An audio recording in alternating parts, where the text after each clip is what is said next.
राष्ट्रवादी काँग्रेस पक्षाचे राष्ट्रीय अध्यक्ष, आपल्या सर्वांचे नेते आणि महाराष्ट्राला खऱ्या अर्थानं विकासाच्या गंगेपर्यंत पोहोचवणारे आदरणीय महाराष्ट्राचे उपमुख्यमंत्री अजितदादा पवार, ज्या भुजबळ साहेबांना मी ओबीसी आंदोलनापासून बघते आहे, त्यांचे विचार ऐकत मी मोठी झालेली आहे।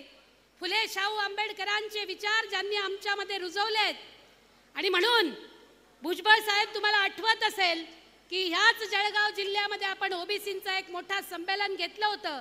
त्या आमचे ओबीसींचे राष्ट्रीय नेते आदरणीय नामदार छगन भुजबळजी, माणिकराव कोकाटे साहेब मंत्री आहेत आणि माझी आणि त्यांची ओळख आत्ताची आहे, पण मी त्यांच्याबद्दल सतत या गेल्या महिन्याभरामध्ये संपर्कात असताना मला एक जाणवलं, माणूस सच्चा दिलाचा आहे, काम करणारा आहे आणि लोकांना न्याय देणारा आहे, हे मात्र नक्की आहे। आणि या महाराष्ट्रामध्ये आदिवासींचा आवाज मी कधीही कमी होऊ देणार नाही। इथल्या पेसावाले असू दे की मग भिल्ल समाजाचे आदिवासी असू दे, यांचा आवाज मी विधानसभेपर्यंत पोहोचवेल, हे सांगणारे आमचे नेते नरहर झिरवळकर साहेब।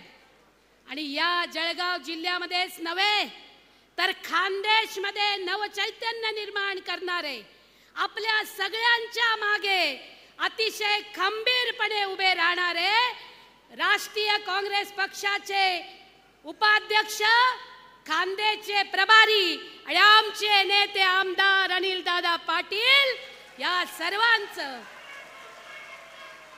विचार मंचावरती अनेक साथी बसलेले आहेत। या सर्वांचं नाव घेणं मला आता शक्य नाही, कारण दादांना जायचं आहे, पण 5 नावं तर मला घेतलीच पाहिजेत। आदरणीय सतीश अण्णा, जे कायम मला लढ म्हणतात, ते सतीश अण्णा, आदरणीय गुलाबराव देवकर साहेब, आदरणीय फारूक भाई, आदरणीय मनीष भाई, माझा भाऊ शरद पाटील, जळगाव जिल्ह्याचे जिल्हाध्यक्ष संजय पवार, उमेश भाऊ, धुळे जिल्ह्याचे जिल्हाध्यक्ष आणि माझे मामा सुरेश सोनवणे, श्याम सनेर, नंदुरबार जिल्ह्याचे जिल्हाध्यक्ष आणि सर्व इथे जमलेल्या तमाम भावा बहिणींनो, तुम्हाला सगळ्यांना जिंदाबाद, लाल सलाम, जय भीम, सलाम अलैकुम। भावांनो आणि बहिणींनो, माझ्याबरोबर अनेक कार्यकर्त्यांनी प्रवेश केलेला आहे, ही माझ्यासाठी अत्यंत अभिमानाची गोष्ट आहे। भगतसिंग बापू, हरुण भाई, अनेक सरपंच आणि विचार मंचावरती बसलेले सर्व लोक, मी महाराष्ट्र जनचळवळीचा वारसा घेऊन पुढे जाणारी एक कार्यकर्ती आहे।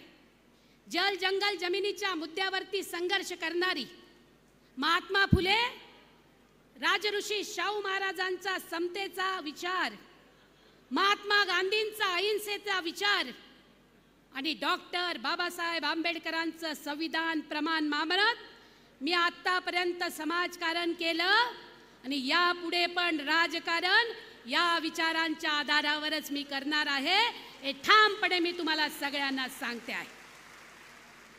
मी लोकसंघर्ष मोर्चाच्या माध्यमातून या तुमच्या सगळ्यांच्या सोबतीनं या तमाम खानदेशमध्ये मोठं आंदोलन उभं केलं, छोटे मोठे मोर्चे काढले, आणि तेव्हा जेव्हा मी मुंबईला गेली, अजितदादा मला अजूनही आठवतं, जेव्हा मुंबईमध्ये आम्ही नंदुरबार आणि जळगाव पासून 454 किलोमीटर पायी अंतर चालून गेलेलो होतो, वन कायदा तयार करा अशी मागणी करत होतो, आणि तेव्हा आदिवासी मंत्री असणारे बबनराव पाचपुते हे म्हणाले, हे लोक चिडतात आणि काही बोलतात, तेव्हा अजितदादांनी सांगितलं, बबनराव पाचपुते खाली बसा, या लोकांचं तोंड बघा, 15 दिवस तोंडावरचं सगळं तेज काळवटून हे नंदुरबार आणि जळगाव पासून मुंबईला आलेला आहे.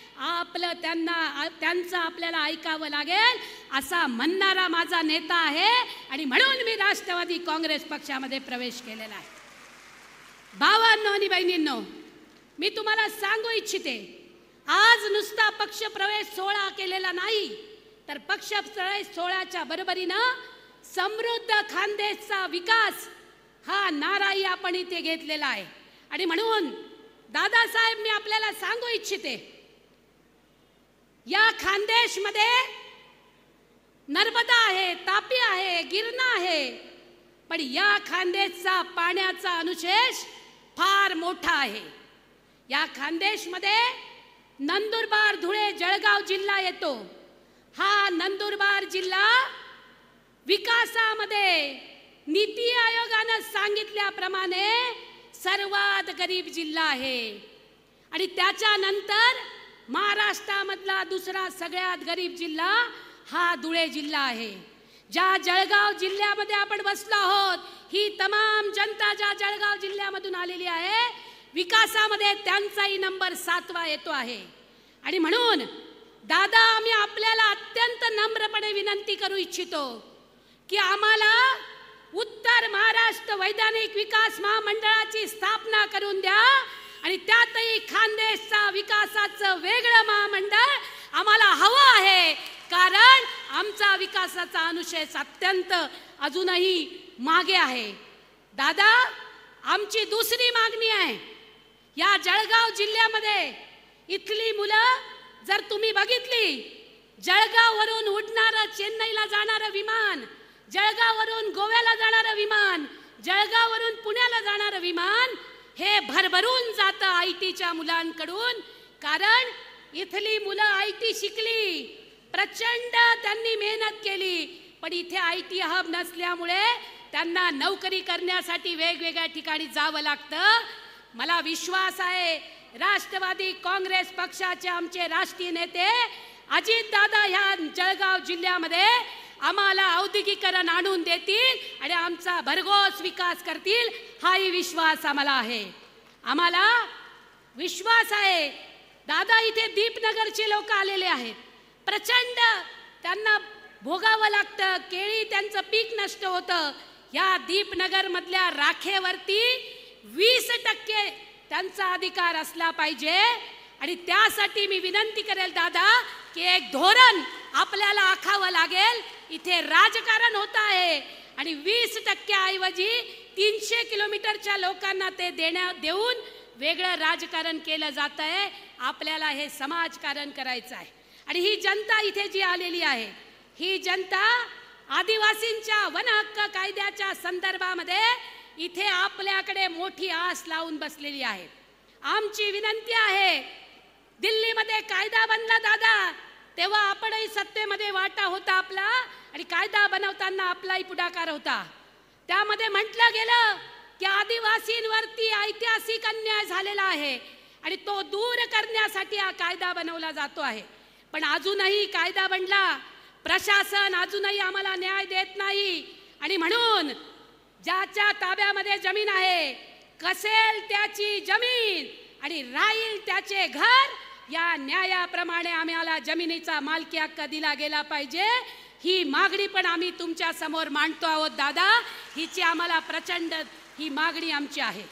आमची दुसरी मागणी आहे दादा, ज्या लोकांना जमिनी मिळाल्या, खानदेशमध्ये 55,000 लोकांना जमिनी मिळाल्या, त्या लोकांना विविध कार्यकारी सोसायटी, मार्केट याच्यामध्ये सहभागिता झाली पाहिजे. त्यांच्यासाठी पोखरासारखी वेगळी एक योजना केली पाहिजे आदिवासी विकास विभागातनं. ही पण आमची मागणी मोठ्या प्रमाणामध्ये आहे. दादा, मी आपल्याला विश्वास देऊ इच्छिते की ह्या सगळ्या इथे जे लोक आलेले आहेत, जळगाव शहरामधले कष्टकरी, हे ज्या घरामध्ये राहतात, त्या घरामधल्या जमिनी अजूनही त्यांच्या नावावर झालेल्या नाहीत. त्यासाठी आपल्याला शहरासंदर्भामधलं धोरण, हे आदिवासी आहेत, दलित आहेत, हे धोरणही आपल्याला ठरवावं लागेल. आणि दादा, माझी हात जोडून आपल्याला विनंती आहे, माझ्या 2 मागण्या आहेत. जळगाव जिल्ह्यामध्ये 9 लाख आदिवासी आहेत.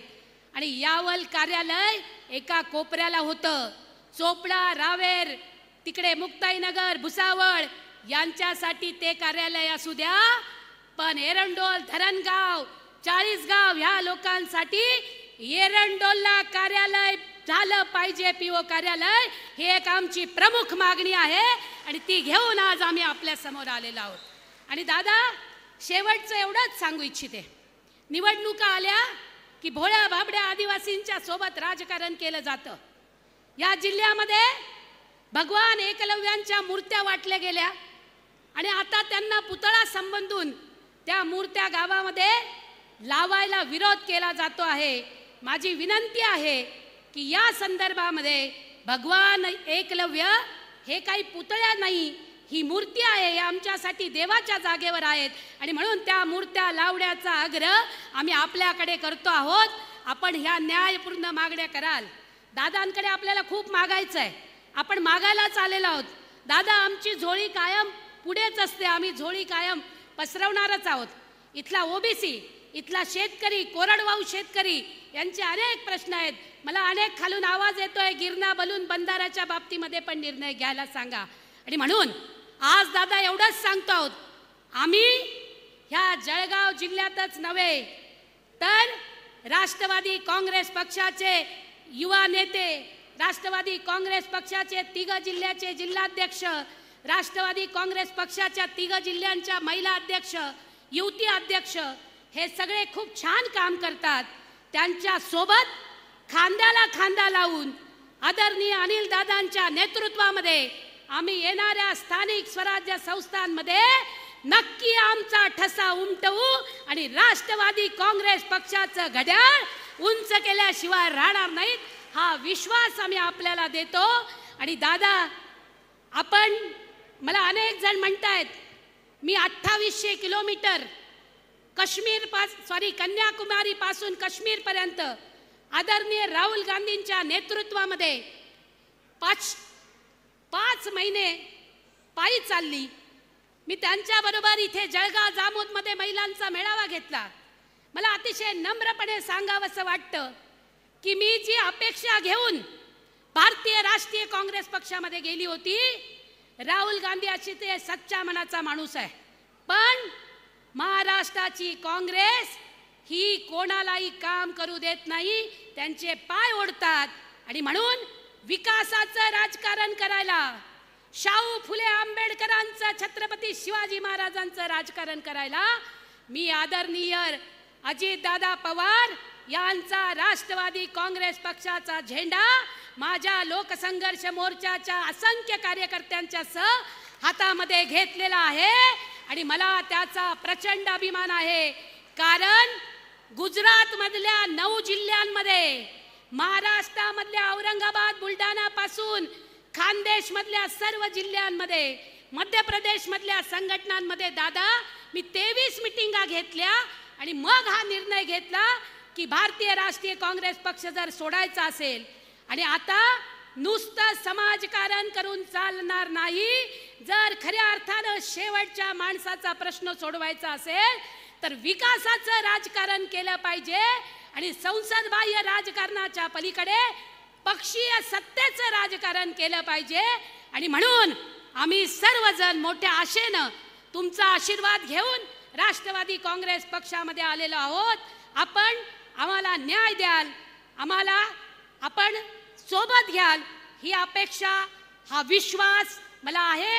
आणि एवढंच बोलून सर्वांना जय आदिवासी जिंदाबाद लाल सलाम करत मी माझं बोलणं संपवते. जिंदाबाद. धन्यवाद. धन्यवाद. आपण एक जोरात नारा देऊया. मी म्हणे काय घोषणा, राष्ट्रवादीची काय घोषणा, एकच महाराष्ट्राचा एकच वादा, अजितदादा अजितदादा. तुमच्याकडून आलं पाहिजे. माझा जेवढा आवाज आहे तेवढा आवाज शेवटच्या माणसाचा, हात उचा कीन अख्खान गोगान जोस्त जोता बी हाय आपू मोठा, आपू आम्ही हाते आवी गेला हाय, आपू मुद्दा खातूर तर मोठा जोरमा हात उचा कीन नारा दिवान जोस्तो. बठा बी ज्या शेतासाठी येईल त्या बठासने हात वर करीन, नारा देवाले पाहिजे. महाराष्ट्राचा एकच वादा, तेवढा जोरात आवाज नाही आला. अरे महाराष्ट्राचा एकच वादा, महाराष्ट्राचा एकच वादा, राष्ट्रवादी काँग्रेस पक्षाचा. धन्यवाद ताई.